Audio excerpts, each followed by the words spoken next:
క్రైస్తలో ఈరోజు దేవుని యొక్క వాగ్దానము కీర్తనలు 31వ కీర్తన 19వ వచనం. నువ్వు దాచి ఉంచిన మేలు ఎంతో గొప్పది. దేవుడి వాక్యం దీవించుగాక. ఆమేన్. అవునండి, దేవుడు దాచి ఉంచిన మేలు ఎంతో గొప్పదని దేవుని యొక్క వాక్యం సెలవిస్తుంది. కానీ దాచి ఉంచిన మేలుని మనం ఏం చేయము, వెతకం. వెంటనే నాకు ప్రార్థన చేయగానే ఆ మేలేదో నేను పొందుకోవాలి, నేను అడిగిన వెంటనే ఆ మేలేదో నేను పొందుకోవాలని అన్నీ కూడా మనం ఏం చేస్తుంటాం, తొందరపడుతూ ఉంటాం, తొందరపడుతూ నిర్ణయాలు తీసుకుంటాం, తొందరపడి ఆలోచన చేస్తూ ఉంటాం. కానీ నీ నిమిత్తం దేవుడు దాచించిన మేలు ఎంతో గొప్పదండి. గొప్ప మేలు నీ కొరకు దేవుడు దాచించాడు. దాచించిన దేవుడు చెప్తున్నాడు, వెతుకుడు మీకు దొరుకును.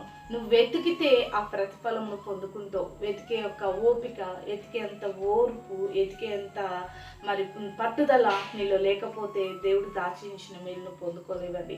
ఎందుకు దేవుడు వెతకమంటున్నాడంటే, సులువుగా వచ్చేదానికన్నా నువ్వు వెతికి పొందుకునే మేలు చాలా గొప్పదండి. ఆ యొక్క గొప్ప మేలు నీ జీవితంలో చేయాలని దేవుడు ఈరోజు ఆశపడుతున్నాడు. దేవుడు దాచించిన మేలు వెతికి అది కనుగొని ఆ మేలు నీ జీవితంలో పొందుకొని గొప్పగా అన్ని విషయాల్లో దేవుడి చేత బ్లెస్ చేయబడి ఆ రీతిగా దాచించిన మేల చేత దేవుడు నేను తృప్తిపరిచి దీవించునుగాక. ఆమేన్. ప్రార్థన చేసుకుందామండి. సకల ఆశీర్వాదాలు కారణభూతుడమైన మా ప్రియ పరలోక తండ్రి యొక్క ప్రార్థనలు ఇస్తున్న ప్రతి బిడ్డని జ్ఞాపకం చేసుకోండి ప్రభా. వారి జీవితంలో మేలు జరగట్లేదని కృంగిపోయే వాళ్ళుగా కాక, నీవు గొప్ప మేలు వారి కొరకు దాచించని గ్రహించి ఆ మేలును వెతికి వారు పొందుకొని ఆయా నీ చేతి దీవించబడుటకు సహాయం చేయమని యేసు నామములో ప్రార్థిస్తున్నాం తండ్రి. ఆమేన్.